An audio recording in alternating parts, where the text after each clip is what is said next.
అపోస్తలుల కార్యములు 9వ అధ్యాయము. సౌలు ఇంకనూ ప్రభువు యొక్క శిష్యులను బెదిరించుటయును, హత్య చేయుటయును తనకు ప్రాణాధారమైనట్టు ప్రధాన యాజకుని యొద్దకు వెళ్ళి, ఈ మార్గమందున్న పురుషులనైనను స్త్రీలనైనను కనుగొనిన ఎడల వారిని బంధించి యెరూషలేమునకు తీసుకొని వచ్చుటకు దమస్కులోని సమాజముల వారికి పత్రికలిమ్మని అడిగెను. అతడు ప్రయాణము చేయుచు దమస్కు దగ్గరకు వచ్చినప్పుడు అకస్మాత్తుగా ఆకాశము నుండి ఒక వెలుగు అతని చుట్టూ ప్రకాశించెను.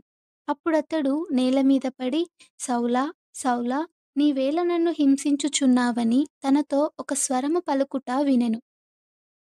ప్రభువా, నీవెవడవని అతడు అడగగా, ఆయన, నేను నీవు హింసించుచున్న యేసును. లేచి పట్టణములోనికి వెళ్ళుము. అక్కడ నీవు ఏమి చేయవలెనో అది నీకు తెలుపబడునని చెప్పెను.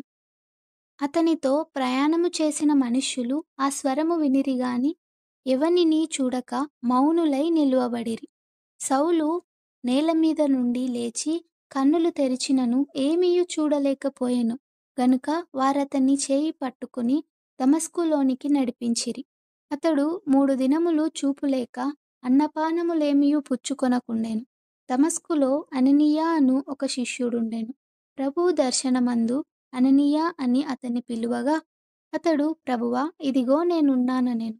అందుకు ప్రభువు, నీవు లేచి తిన్నని దనబడిన వీధికి వెళ్ళి యూదా అనువాని ఇంట తార్సువాడైన సౌలు అనువాని కొరకు విచారించుము. ఇదిగో అతడు ప్రార్థన చేయుచున్నాడు. అతడు అననీయ అను ఒక మనుష్యుడు లోపలికి వచ్చి తాను దృష్టి పొందునట్లు తలమీద చేతులుంచుట చూచియున్నాడని చెప్పెను. అందుకు అననీయ, ప్రభువా, ఈ మనుష్యుడు యెరూషలేములో నీ పరిశుద్ధులకు ఎంతో కీడు చేసియున్నాడని అతని గూర్చి అనేకుల వలన వింటిని. ఇక్కడను నీ నామమును బట్టి ప్రార్థన చేయు వారందరినీ బంధించుటకు అతడు ప్రధాన యాజకుల వలన అధికారము పొందియున్నాడని ఉత్తరమిచ్చెను. అందుకు ప్రభువు, నీవు వెళ్ళుము. అన్యజనుల ఎదుటను రాజుల ఎదుటను ఇశ్రాయేలీయుల ఎదుటను నా నామము భరించుటకు ఇతడు నేను ఏర్పరచుకొనిన సాధనమై ఉన్నాడు. ఇతడు నా నామము కొరకు ఎన్ని శ్రమలను అనుభవింపవలెనో నేను ఇతనికి చూపుదునని అతనితో చెప్పెను. అననీయ వెళ్ళి ఆ ఇంట ప్రవేశించి అతని మీద చేతులుంచి, సౌలా, సహోదరుడా, నీవు వచ్చిన మార్గములో నీకు కనబడిన ప్రభువైన యేసు నీవు దృష్టి పొంది పరిశుద్ధాత్మతో నింపబడునట్లు నన్ను పంపియున్నాడని చెప్పెను.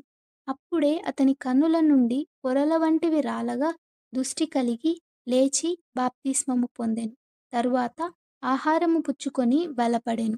పిమ్మట అతడు దమస్కులోనున్న శిష్యులతో కూడా కొన్ని దినములుండెను. వెంటనే సమాజ మందిరములో యేసే దేవుని కుమారుడని ఆయనను గూర్చి ప్రకటించుచూ వచ్చెను. వినిన వారందరూ విభ్రాంతి నొంది, యెరూషలేములో ఈ నామమును బట్టి ప్రార్థన చేయు వారిని నాశనము చేసిన వాడితడే కాడా, వారిని బంధించి ప్రధాన యాజకుల యొద్దకు కొనిపోవుటకు ఇక్కడికి కూడా వచ్చియున్నాడని చెప్పుకొనిరి. అయితే సౌలు మరీ ఎక్కువగా బలపడి ఈయనే క్రీస్తు అని రుజువు పరచుచు దమస్కులో కాపురమున్న యూదులను కలవరపరిచెను.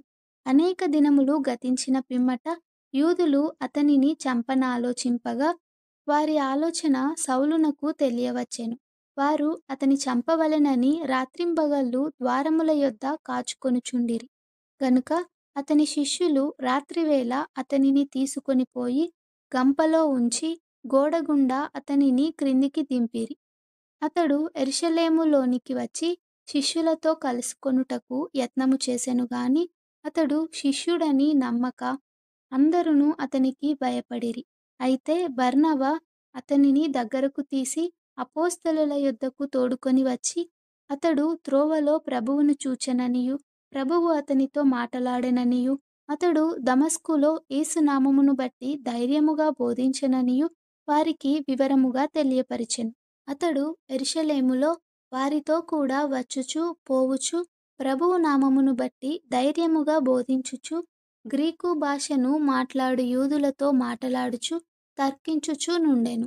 వారు అతనిని చంపయత్నము చేసిరి గాని సహోదరులు దీనిని తెలుసుకొని అతనిని కైసరయకు తోడుకొని వచ్చి తార్షునకు పంపిరి.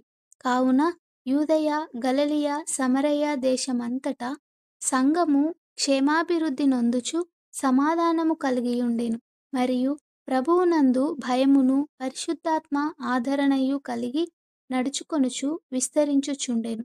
ఆ తరువాత పేతురు సకల ప్రదేశములలో సంచారము చేయుచు లుద్దలో కాపురమున్న పరిశుద్ధుల యొద్దకు వచ్చెను.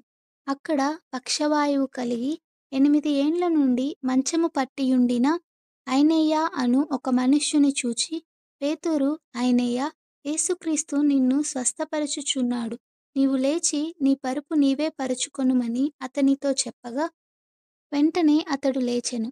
లుద్దలోను షారోనులోను కాపురమున్న వారందరూ అతని చూచి ప్రభువు తట్టు తిరిగిరి. మరియు యొప్పేలో తబిత అను ఒక శిష్యురాలు ఉండెను. ఆమెకు భాషాంతరమున దోర్కా అని పేరు. ఆమె సత్క్రియలను ధర్మకార్యములను బహుగా చేసియుండెను. ఆ దినములయందామె కాయిలా పడి చనిపోగా వారు శవమును కడిగి మేడగదిలో పరుండబెట్టిరి.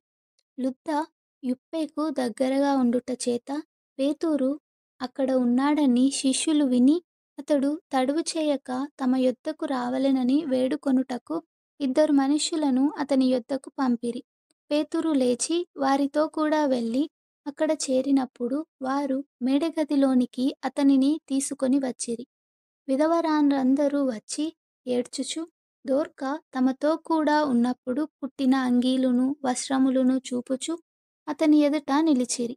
పేతురు అందరినీ వెలుపలికి పంపి మోకాలుని ప్రార్థన చేసి శవము వైపు తిరిగి తబితా లెమ్మనగా ఆమె కన్నులు తెరిచి పేతురును చూచి లేచి కూర్చుండెను. అప్పుడు ఆమెకు చెయ్యి ఇచ్చి లేవనెత్తి పరిశుద్ధులను విధవరాండ్రను పిలిచి ఆమెను సజీవురాలునుగా వారికి అప్పగించెను. ఇది యొప్పేయందంతటా తెలిసినప్పుడు అనేకులు ప్రభువునందు విశ్వాసముంచిరి. పేతురు యొప్పేలో సీమోనను ఒక చర్మకారుని యొద్ద బహుదినములు నివసించెను.